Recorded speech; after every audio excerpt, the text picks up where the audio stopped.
ಎಲ್ಲರಿಗೂ ನಮಸ್ಕಾರ. ನಿಸರ್ಗ ಪಾಕಶಾಲೆಗೆ ಸ್ವಾಗತ.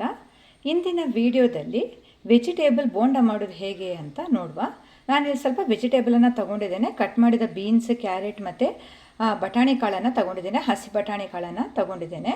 ಹಸಿ ಬಟಾಣಿ ಕಾಳು ಇಲ್ಲದೇ ಇದ್ದರೆ ನಾವು ಬಟಾಣಿಯನ್ನು ನೀರಲ್ಲಿ ನೆನೆಸಿಟ್ಟು ಕೂಡ ತಗೊಳ್ಬಹುದು. ಹಾಗೆ ಆಲೂಗೆಡ್ಡೆಯನ್ನು ತಗೊಂಡಿದ್ದೇನೆ. ಆಲೂಗೆಡ್ಡೆಯನ್ನು ಸ್ವಲ್ಪ ದೊಡ್ಡದಾಗಿ ಕಟ್ ಮಾಡ್ಕೊಂಡಿದ್ದೇನೆ.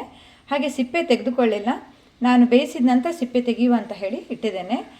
ಮತ್ತು ನಾವು ಇದನ್ನು ಸ್ಮ್ಯಾಶ್ ಮಾಡಿಕೊಳ್ಬೋದು. ನೀವು ಬೇಕಿದ್ರೆ ಆಲೂಗೆಡ್ಡೆಯನ್ನು ಸಿಪ್ಪೆ ತೆಗೆದು ಕೂಡ ಬೇಯಲಿಕ್ಕೆ ಇಟ್ಕೊಳ್ಬೋದು. ನಾವೀಗ ಇದನ್ನೆಲ್ಲ ಬೇಯಿಸ್ಕೊಳ್ಬೇಕು. ನಾನು ಆಲೂಗೆಡ್ಡೆಯನ್ನು ಸಪ್ರೇಟಾಗಿ ಬೇಯಿಸ್ಕೊಳ್ತಾ ಇದ್ದೇನೆ, ಉಳಿದದೆಲ್ಲ ಒಟ್ಟಿಗೆ ಬೇಯಿಸ್ಕೊಳ್ತಾ ಇದ್ದೇನೆ. ನಾವು ಮೊದಲು ಇದನ್ನು ಬೇಯಿಸ್ಕೊಳ್ಳುವ. ತರಕಾರಿಯನ್ನು ಬೇಯಲಿಕ್ಕೆ ಇಟ್ಟಾಗಿದೆ. ಈಗ ನಾವು ಹಿಟ್ಟು ರೆಡಿ ಮಾಡಿಕೊಳ್ಬೇಕು. ನಾನಿಲ್ಲಿ ಒಂದು ಸ್ವಲ್ಪ ಕಡಲೆ ಹಿಟ್ಟನ್ನು ತಗೊಂಡಿದ್ದೇನೆ. 1.5 ಕಪ್ಪಿಗಾಗುವಷ್ಟು ಕಡಲೆ ಹಿಟ್ಟನ್ನು ತಗೊಂಡಿದ್ದೇನೆ. ನಾನು ತಗೊಂಡ ಸರಿಯಾಗಿ ತಗೊಂಡಿರೋದು. ತರಕಾರಿಯಲ್ಲಿ ನೀವು ಬೇಕಿದ್ರೆ ಬೇರೆ ತರಕಾರಿಗಳನ್ನು ಕೂಡ ಸೇರಿಸ್ಕೊಳ್ಬೋದು. ಅದೇನು ಇಷ್ಟಿಷ್ಟೇ ತಗೊಳ್ಬೇಕಂತ ಇಲ್ಲ. ನಮಗೆ ಟೇಸ್ಟಿಗೆ ಬೇಕಾದ ಹಾಗೆ ನಮಗೆ ಪ್ರಿಫರೇಬಲ್ ಯಾವುದು ನಾವು ಮಾಡ್ತೀರೋ ಅದನ್ನು ತಗೊಳ್ಬೋದು. ಬೇಕಿದ್ರೆ ಬೀಟ್ರೂಟ್ ಕೂಡ ನಾವು ತಗೊಳ್ಬೋದು. ನಾನಿಲ್ಲಿ ಕಡಲೆ ಹಿಟ್ಟಿಗೆ 1 ಸ್ಪೂನಿಗಾಗುವಷ್ಟು ಅಕ್ಕಿ ಹಿಟ್ಟನ್ನು ಸೇರಿಸಿದ್ದೇನೆ. ಚಿಟಿಕೆ ಅರಿಶಿನ ಮತ್ತು ರುಚಿಗೆ ಬೇಕಾದಷ್ಟು ಉಪ್ಪನ್ನು ಸೇರಿಸ್ಕೊಂಡಿದ್ದೇನೆ. ಬೇಕಿದ್ರೆ 1 ಚಿಟಿಕೆ ಖಾರನೂ ಕೂಡ ನೀವು ಹಾಕ್ಕೊಳ್ಬೋದು. ಹಾಗೆ 2 ಓಂ ಕಾಳನ್ನು ಸೇರಿಸ್ಕೊಂಡಿದ್ದೇನೆ. ಈಗ ನಾವು ಇದನ್ನು ಒಂದು ತಿಕ್ ಬ್ಯಾಟರಾಗಿ ಕಲಿಸ್ಕೊಳ್ಳುವ. ಸ್ವಲ್ಪ ತಿಕ್ ಇರಬೇಕು, ಯಾಕಂದರೆ ನಾವು ಬೋಂಡ ಕರಿಲಿಕ್ಕೆ ಬೇಕಿರೋದ್ರಿಂದಾಗಿ ತುಂಬ ನೀರು ಮಾಡಬಾರ್ದು. ಸ್ವಲ್ಪ ತಿಕ್ಕಾಗಿ ನಾವು ಇದನ್ನು ಕಲಸಿಕೊಳ್ಳುವ. ನೋಡಿ, ಹಿಟ್ಟನ್ನು ಕಲಿಸ್ಕೊಂಡಿದ್ದೇನೆ. ಇಷ್ಟು ಅಳತೆಯಲ್ಲಿ ನಾನು ಇದನ್ನು ಕಲಿಸ್ಕೊಂಡಿದ್ದೀನಿ, ಇಷ್ಟು ದಪ್ಪ ಇರಲಿ. ಈಗ ತರಕಾರಿಯನ್ನು ಕೂಡ ನಾವು ಬೇಯಿಸಿ ಆಗಿದೆ. ಇದರ ನೀರೆಲ್ಲ ತೆಗೆಯುವ. ನಾವು ನೀರಿನ ಪಸೆ ಇರೋದು ಬೇಡ, ನೀರನ್ನೆಲ್ಲ ಆದಷ್ಟು ಬಸಿದ್ಕೊಳ್ಳುವ. ಹಾಗೆ ಬೇಯಿಸಿದಂತಹ ಆಲೂಗೆಡ್ಡೆದು ಸಿಪ್ಪೆ ತೆಗೆದು ಸ್ಮ್ಯಾಶ್ ಮಾಡಿಕೊಳ್ಳುವ. ನಾನಿಲ್ಲಿ ಬಾಣಲೆಯಲ್ಲಿ ಸ್ವಲ್ಪ ಎಣ್ಣೆ ತಗೊಂಡಿದ್ದೇನೆ. ಅದಕ್ಕೆ 2 ಜೀರಿಗೆ ಮತ್ತು ಕರಿಬೇವಿನ ಎಲೆಯನ್ನು ಸೇರಿಸ್ಕೊಂಡಿದ್ದೇನೆ. ಇದಕ್ಕೀಗ ನಾವು ಬೇಯಿಸಿದ ತರಕಾರಿಯನ್ನು ಸೇರಿಸ್ಕೊಳ್ಳುವ. ಇದಕ್ಕೆ ನಾನೊಂದು 2 ಕಟ್ ಮಾಡಿದಂತಹ ಹಸಿಮೆಣಸನ್ನು ಸೇರಿಸ್ಕೊಂಡಿದ್ದೇನೆ.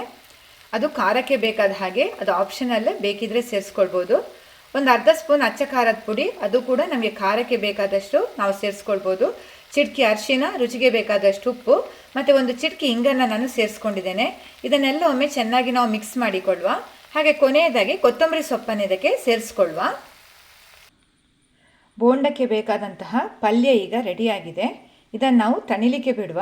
ನಾವು ಪಲ್ಯ ಮಾಡ್ಕೊಳ್ಳುವಾಗ ಆದಷ್ಟು ಗಟ್ಟಿಯಾಗಿಯೇ ಮಾಡಿಕೊಳ್ಳುವ. ಅದು ನೀರು ಹಾಕೋದು ಬೇಡ ನಾವು, ಯಾಕಂದರೆ ನಾವೀಗ ಇದರಿಂದ ಉಂಡೆ ಮಾಡಿಕೊಳ್ಬೇಕು. ಅದರಿಂದಾಗಿ ಇದನ್ನು ನಾವೀಗ ತಣಿಲಿಕ್ಕೆ ಬಿಡುವ. ತಣ್ಣದ ನಂತರ ನಾವು ಈ ಥರ ಸಣ್ಣ ಸಣ್ಣ ಉಂಡೆ ಮಾಡಿಕೊಳ್ಳುವ. ನೀವು ಬೋಂಡದ ಸೈಜಿಗೆ ಸರಿಯಾಗಿ ಉಂಡೆ ಮಾಡಿಕೊಳ್ಬೋದು. ನಾನು ಸ್ವಲ್ಪ ಸಣ್ಣ ಉಂಡೆ ಮಾಡ್ಕೊಂಡಿದ್ದೇನೆ. ಈಗ ಈ ಉಂಡೆಯನ್ನು ನಾವು ಕಲಸಿಟ್ಟಂತಹ ಕಡಲೆ ಹಿಟ್ಟಿನೊಳಗೆ ಹಾಕಿ ಇದನ್ನು ನಾವೀಗ ಡೀಪ್ ಫ್ರೈ ಮಾಡಬೇಕು. ಇದನ್ನು ನಾವು ಡೀಪ್ ಫ್ರೈ ಮಾಡುವ. ಎಣ್ಣೆಗೆ ನಾವು ಹಾಕಿ ಎಣ್ಣೆಯಲ್ಲಿ ಡೀಪ್ ಫ್ರೈ ಮಾಡುವ. ಎಣ್ಣೆ ಕಾಯಲಿಕ್ಕೆ ಇಟ್ಟಿದ್ದೇನೆ. ಈಗ ನಾವು ಡೀಪ್ ಫ್ರೈ ಮಾಡುವ. ನೋಡಿ, ಡೀಪ್ ಫ್ರೈ ನಾವು ಮಾಡಿಕೊಳ್ಳುವ. 2 ಕಡೆ ಚೆನ್ನಾಗಿ ಕಾಯುವ ಹಾಗೆ, ಕೆಂಪಗೆ ಕಾಯುವ ಹಾಗೆ ಸ್ವಲ್ಪ ಮೀಡಿಯಮ್ ಉರಿಯಲ್ಲಿಟ್ಟುಕೊಂಡು ನಾವು ಡೀಪ್ ಫ್ರೈ ಮಾಡಿಕೊಳ್ಳುವ. ಬಿಸಿ ಬಿಸಿಯಾದಂತಹ ವೆಜಿಟೇಬಲ್ ಬೋಂಡ ಈಗ ರೆಡಿಯಾಗಿದೆ. ನೀವು ಕೂಡ ಇದನ್ನು ಟ್ರೈ ಮಾಡಿ. ನಿಮಗೆ ಈ ವಿಡಿಯೋ ಇಷ್ಟ ಆದರೆ ಲೈಕ್ ಮಾಡಿ, ಶೇರ್ ಮಾಡಿ ಮತ್ತು ನನ್ನ ಚಾನಲನ್ನು ಸಬ್ಸ್ಕ್ರೈಬ್ ಮಾಡಿ. ವೀಕ್ಷಿಸಿದ ಎಲ್ಲರಿಗೂ ಧನ್ಯವಾದಗಳು.